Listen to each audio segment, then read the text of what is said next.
기도하겠습니다. 우리를 위하여 이 땅에 오시고 우리의 죄를 대신하여 십자가에 못 박혀 죽으신 하나님 아버지, 감사합니다. 이번 한 주간 고난 주간을 맞아 하나님의 우리를 향하신 그 사랑과 또 고난을 묵상하게 하여 주시고 오늘도 이렇게 하나님 앞으로 나아오게 하시니 감사합니다. 하나님 아버지, 우리를 위하여 이 땅에 오셨고 못 박히신 예수님을 묵상합니다.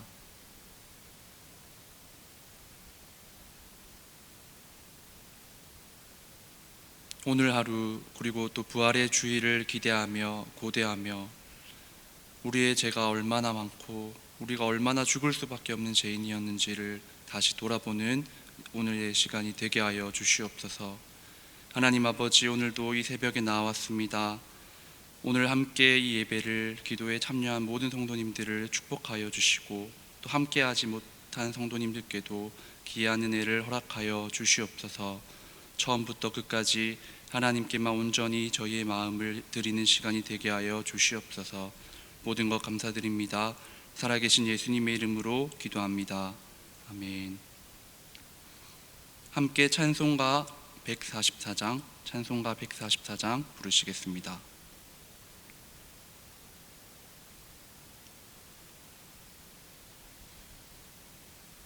예수 나를 위하여 십자가를 질 때 세상 죄를 지시고 보초당하셨네.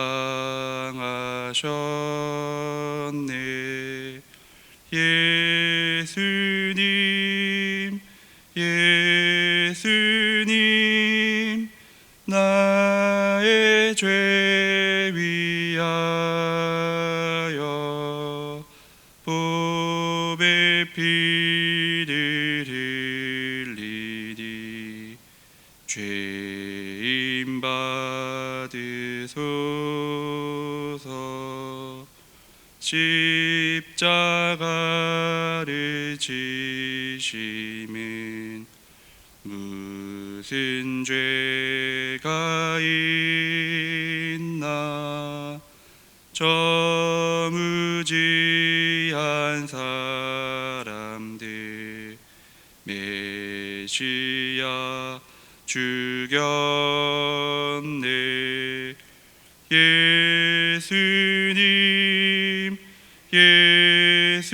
예수님 나의 죄 위하여 보배 피를 흘리니 죄인 받으소서. 피와 같이 붉은 죄 없는 이가 없네. 십자가의 공로로 눈과 같이 되네.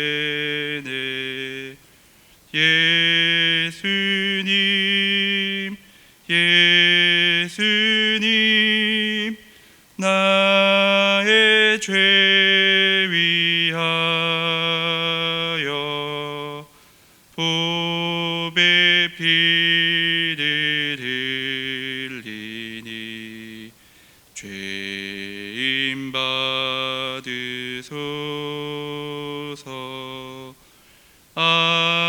아름답다 예수여 나의 좋은 친구 예수 공로 아니면 영원 영벌 받네 예수님 예수님 나의 죄 위하여 보배 피를 흘리니 죄임 받으소서.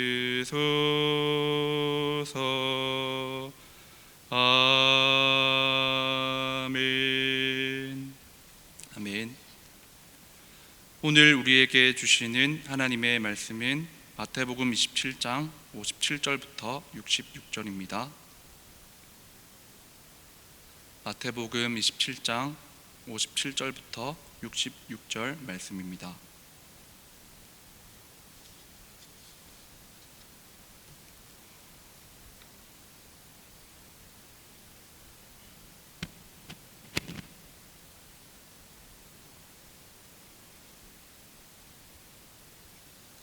합독하시겠습니다.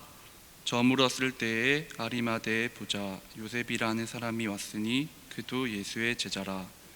빌라도에게 가서 예수의 시체를 달라 하니 이에 빌라도가 내주라 명령하거늘 요셉이 시체를 가져다가 깨끗한 세마포로 싸서 바위 속에 판자기 새 무덤에 넣어두고 큰 돌을 굴려 무덤 문에 놓고 가니 거기 막달라 마리아와 다른 마리아가 무덤을 향하여 앉았더라. 그 이튿날은 준비를 다음 날이라 대제사장들과 바리새인들이 함께 빌라도에게 모여 이르되 주여 저 속이던 자가 살아있을 때에 말하되 내가 사흘 후에 다시 살아나리라 한 것을 우리가 기억하노니 그러므로 명령하여 그 무덤을 사흘까지 굳게 지키게 하소서. 그의 제자들이 와서 시체를 도둑질하여 가고 백성에게 말하되 그가 죽은 자 가운데서 살아났다 하면 후의 속임이 전보다 더 클까 하나이다 하니 빌라도가 이르되 너희에게 경비병이 있으니 가서 힘대로 굳게 지키라 하거늘 그들이 경비병과 함께 가서 돌을 임봉하고 무덤을 굳게 지키니라. 아멘.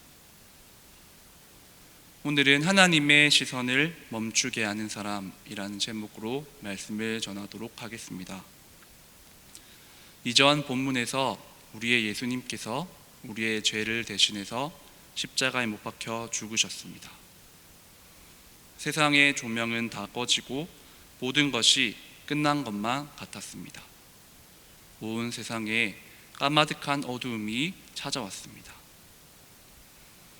이 마태복음의 저자 마태는 이제 어떻게 해야 합니까? 누구를 또 무엇에 대해서 기록을 한다는 말입니까? 성령 하나님의 영감을 받은 마태는 그분의 감동케 하심을 따라 포기하지 않고 자신의 쓸 것을 다시 들었습니다. 그리고는 오늘 본문에서 한 사람을 소개하고 있습니다. 57절을 보시겠습니다. 저물었을 때에 아리마대의 부자 요셉이라 하는 사람이 왔으니 그도 예수의 제자라. 그도 예수의 제자라. 마태는 한 사람 아리마대의 부자 요셉을 소개하는데 그를 예수님의 제자라고 소개를 하고 있습니다. 저는 본문을 묵상하고 특별히 이 57절을 곱씹으면서 예수님의 제자라고 하는 이 표현에 자연스럽게 멈춰졌습니다. 우선 예수님의 제자라고 하면 우리에게 금방 떠오르는 인물들은 누구입니까? 네, 맞습니다. 성도님들께서 방금 떠올리신 그들입니다. 그런데 그 12명의 제자들은 현재 어디에 있습니까? 잘 아시는 것처럼 십자가의 무게가 다가오고 또 고난이 찾아오자 한 명도 빠짐없이 모두 예수님을 저버리고 도망쳐 떠났습니다. 이와는 대조적으로 57절의 이 한 사람 아리마대의 부자 요셉은 예수님의 죽음 이후에 한없이 초라하게 땅에 떨어진 예수를, 그 누구도 거들떠 보지 않는 예수를 떠나지 않았고 오히려 그분에게 한 걸음 더 다가섰습니다. 예수님의 제자라는 이 표현에 제가 마음이 끌리고 호기심이 생겨서 예수님의 제자라는 이 표현을, 또 단어들을 마태복음의 저자인 마태가 이 마태복음 안에서 전체적으로 어떻게 기록했는지를 한번 찾아봤습니다. 흥미롭게도 아주 사소하지만 놀라운 사실 한 가지를 발견할 수 있었습니다. 그것은 마태복음에서 어떤 사람의 이름을 구체적으로 명시하면서 예수님의 제자라고 소개한 인물은 이 아리마대의 부자 요셉이 유일하다는 것이었습니다. 왜 마태는 이렇게 아리마대의 부자 요셉을 예수님의 제자라고 드러내어 언급을 했을까요? 예수님의 제자가 어디 한두 사람이었습니까? 성령의 강동하심을 따라 마태는 이 한 사람 요셉은 참으로 신실한 예수님의 제자였음을 독자들로 하여금 알게 하고 싶었을 것입니다. 여러분 보십시오. 이 사람이야말로 예수님의 제자입니다 라고 그렇게 큰 소리로 외치고 싶었을 것입니다. 저는 그래서 이 요셉을 이렇게 한번 표현해 보고 싶습니다. 하나님의 시선을 멈추게 하는 사람. 수많은 예수님의 제자들이 있었지만 유독 그만은 하나님의 시선을 멈추게 하는 사람이었습니다. 하나님께서는 그를 이 마태를 통해서 당신의 제자라고 기록하게 하실 때 전혀 후회가 없으셨습니다. 그렇다면 하나님의 시선을 멈추게 하는 사람, 아리마대 부자 요셉은 어떤 삶을 살았던 인물이었을까요? 고난 주간을 보내고 있고 또 부활주의를 하루 앞둔 이 시점에 하나님의 시선에 온전히 몰입해서 요셉의 삶을 관찰해 보도록 하겠습니다. 먼저 하나님의 시선을 멈추게 하는 사람 요셉은 자신의 신앙을 분명하게 드러내는 사람이었습니다. 오늘 본문의 58절을 보시겠습니다. 빌라도에게 가서 예수의 시체를 달라 하니 이에 빌라도가 내주라 명령하거늘. 예수님께서 죽으신 후에 아리마대 부자 요셉은 가감하고도 놀라운 시도를 합니다. 빌라도에게 가서 예수님의 시체를 달라고 한 것이죠. 유대 공회의원이었던 이 요셉의 행동은 담대한 신앙 고백이 아니면 납득하기에 어려운 행동이었습니다. 아시는 것처럼 사회적인 위치로나 경제적으로 볼 때 그는 기득권에 있는 사람입니다. 당시에 기득권에 속해 있던 사람들, 대제사장들이나 바리새인들은 예수님을 극도로 미워해서 죽이고자 하였고 결국에는 자신들의 계획을 성공시켰습니다. 그래서 예수님의 시체를 달라라고 한다는 것은 자신이 속해 있는 이 사회의 다수의 분위기와는 상반되는 발언이었을 것임이 확실한 사실입니다. 더욱이 이 십자가에서 죽임당하기에 마땅했던 죄수를 옹호하는 것처럼 사람들에게 이해될 수도 있기 때문에 위험천만한 요청이었던 것이죠. 저는 괴수의 제자입니다 라고 공개적으로 선포하는 행동이었기 때문입니다. 그렇지만 요셉은 자신의 신앙을 드러내는데 조금의 주저함도 없었습니다. 왜냐하면 그는 57절에서 기록을 하고 있듯이 예수님의 제자요 예수님께 속한 사람이었기 때문입니다. 이처럼 하나님의 시선을 멈추게 하는 사람은 애매하고 또 어렵고 용기가 내기 힘든 상황 속에서도 자신의 신앙을 분명하게 드러내는 사람, 그런 사람인 줄을 믿으실 수 있기를 축복합니다. 제가 고등학교를 다닐 때 사회 과목들을 가르쳐 주셨던 한 선생님이 계셨습니다. 이 선생님은 필체도 아주 좋으시고 강의도 너무 잘 해주셔서 많은 학생들이 이 선생님의 수업을 좋아하고 귀 기울여 들었던 기억이 떠오릅니다. 뛰어난 강연가들이나 또 교사들께서 다수 그렇게 하시는 것처럼 이 선생님은 수업 시간 도중에 또 중간중간에 우리의 주의를 환기시켜 주시기 위해서 자신의 개인적인 생각들을 종종 얘기해 주곤 하셨습니다. 하루는 이 선생님께서 기독교에 대해서 당신께서 어떻게 생각하시는지를 얘기하신 적이 있습니다. 그런데 선생님께서 이렇게 말씀을 하시는 것이었습니다. 아니, 우리나라에 기독교인들이 얼마나 많이 있냐. 그렇다고 하면 너희들 중에도 분명히 기독교인들이 있을 거고, 나는 지금까지 수십 년 동안 정말 많은 학생들을 가르쳐 오면서 또 그 중에서는 기독교인들이 있었을 텐데 어떻게 자신이 기독교인이라고 당당하게 말하고 또 당당하게 드러내는 학생을 이렇게 찾기가 어렵냐라는 식으로 수업 시간에 얘기를 하시는 거였습니다. 이 선생님은 교회를 다니지도 않고 또 예수님을 믿지도 않지만 성경을 여러 번 읽어보신 그런 선생님이셨는데, 이때 이 선생님께서 하셨던 얘기가 저에게는 제법 큰 충격으로 다가왔습니다. 나는 그동안 기독교인으로서 얼마나 예수님을 당당하게 드러내고 살았는가, 저를 돌아보게 하는 계기가 되었습니다. 오늘 이 새벽에 아리마대의 부자 요셉을 기억하시면서 저희도 우리의 신앙을 당당히 드러내기로 소원하시는 새벽이 되었으면 좋겠습니다. 그래서 하나님의 시선을 멈추게 하는 사람으로 살아가시는 저와 모든 성도님들이 되시기를 축복합니다. 다음으로 하나님의 시선을 멈추게 하는 사람은 자신의 신앙을 헌신으로서 말하는 사람입니다. 우리가 예수님을 믿을 때 우리의 신앙이 무엇이고 또 우리의 신앙이 어떠한지를 표현하는 방법은 여러 가지가 있습니다. 말로도 표현할 수 있고요, 글로도 표현할 수 있습니다. 이 아리마대의 부자 요셉은 아주 실제적이고 실천적인 사람이었습니다.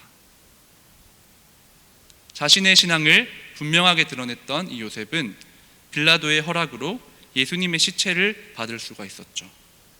그리고 그 후에 그가 한 행동을 함께 살펴보시겠습니다. 59절과 60절입니다.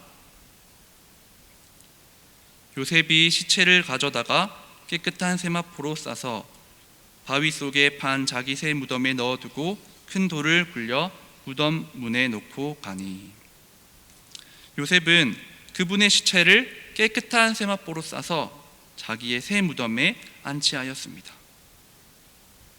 이 요셉이 새 무덤을 마련하기 위해서 적지 않은 돈을 들였을 것입니다.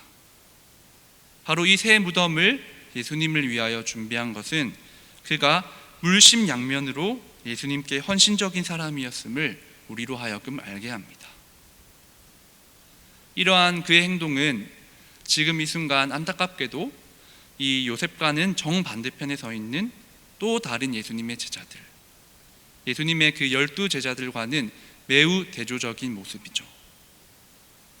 베드로를 비롯해서 12제자들은 사도행전 2장의 마가의 다락방에서 성령을 경험한 후에는 완전히 뒤바뀐 인생을 살았지만 그들은 본래는 무엇이라고 자신하며 고백했습니까? 마태복음 26장 33절부터 35절을 보시면 베드로가 대답하여 이르되 모두 주를 버릴지라도 나는 결코 버리지 않겠나이다. 예수께서 이르시되 내가 진실로 내게 이르노니 오늘 밤 닭 울기 전에 내가 3번 나를 부인하리라. 베드로가 이르되 내가 주와 함께 죽을지언정 주를 부인하지 않겠나이다 하고 모든 제자도 그와 같이 말하니라. 베드로와 또 베드로만이 아니라 모든 제자들도 저희는 주와 함께 죽을지언정 주를 부인하지 않겠습니다. 호언장담을 했습니다. 그런데 막상 너무나 거대해 보이는 이 고난들이 또 그들과 온 세상을 뒤덮여 오니까 그들이 어떻게 했습니까? 물론 이러한 연약함은 저와 또 여러분들의 모습이기도 합니다. 그렇지만 반면에 아리마대의 부자 요셉은 예수님의 죽음 이후에 어딘가로부터 다가와서 조용히 예수님 곁에 있었습니다. 그리고 그분의 마지막 이유를 지켜드렸고 또 마음을 다하여 예수님께 새 무덤을 드리며 하나님께 헌신하였습니다. 부자라고 해서 물질을 드리는 것이 쉬운 일이라고 그렇게 얘기를 할 수 있을까요? 절대 그렇지 않다고 저는 생각합니다. 예수님께서 너희의 재물이 있는 곳에 너희의 마음이 있다고 하셨듯이 예수님을 향한 분명한 사랑의 고백이 있었기 때문에 헌신하는 삶으로 말하는 사람이 바로 이 요셉이었습니다. 그리고 요셉의 이 헌신은 잘 아시는 것처럼 메시아에 대한 하나님의 예언이 성취되도록 하는데 쓰임받는 일이었습니다. 이사야서 53장 9절을 보시겠습니다. 그가 강포를 행하지 아니하였고 그의 입에 거짓이 없었으나 그의 무덤이 악인들과 함께 있었으며 그가 죽은 후에 부자와 함께 있었도다.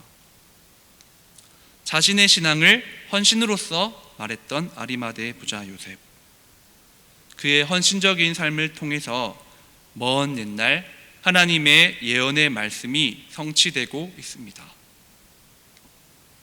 이제 오늘의 말씀을 저희의 삶으로 연결시켜서 생각을 해보려고 합니다. 오늘은 하나님의 시선을 멈추게 하는 사람, 요셉의 삶을 잠시 묵상하였습니다. 마태복음의 하나님께서는 예수님의 죽으심 이후에 예수님의 제자요 하나님의 시선을 멈추게 하는 사람, 그 사람을 주목하고 계십니다. 그렇다고 한다면 2020년의 오늘날 예수님의 죽으심 이후에 부활의 주일을, 부활의 하나님을 고대하고 기다리는 우리에게도 하나님은 동일한 기대로 우리를 바라보고 계십니다.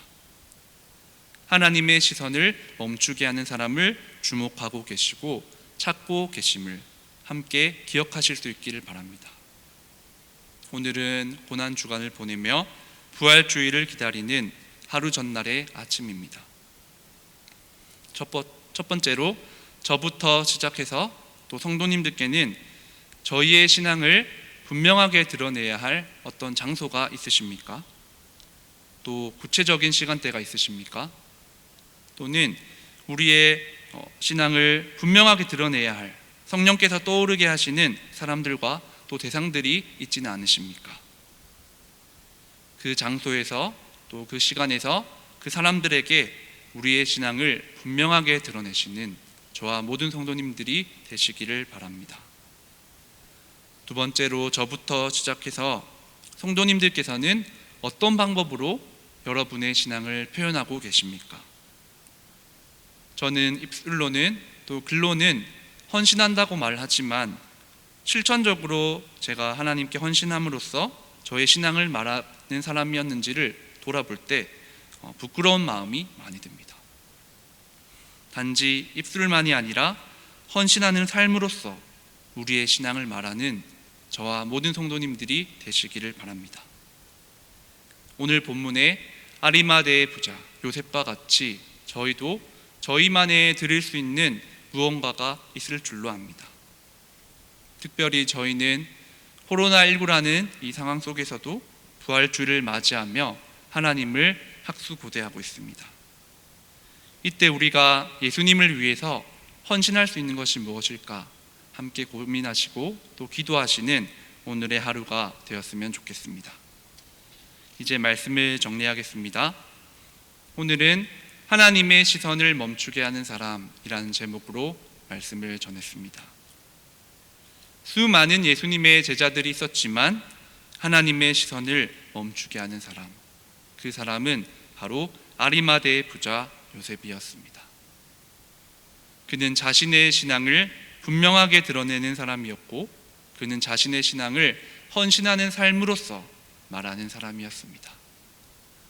오늘 이 두 가지 메시지를 같이 붙드시며 기도하시면서 우리의 신앙을 분명하게 드러내시고 단순히 입술로만 또 글로만 또 다른 것들이 아니라 우리의 헌신의 삶으로 하나님께 우리의 신앙을 표현하고 또 보여드리는 모든 성도님들이 그리고 제가 되기를 간절히 바랍니다. 이 시간 오늘 주신 말씀을 붙들고 같이 기도로 나아가겠습니다. 한 마음으로 기도하실 때 오늘 주신 말씀을 붙들고 기도했으면 좋겠습니다. 하나님 아버지, 우리의 신앙을 분명하게 드러내는 저희들이 되게 하여 주시옵소서. 하나님 아버지, 우리의 신앙을 단지 말로만, 단지 글로만 표현하는 사람들이 아니라 하나님, 우리가 헌신하는 삶으로서 말하는 저희들이 되게 하여 주시옵소서. 그런 저희 개인과 또 저희 가정과 저희 교회 그리고 우리 지역교회들 또 이 땅에 있는 모든 교회들이 되게 하여 주시옵소서. 함께 기도했으면 좋겠습니다.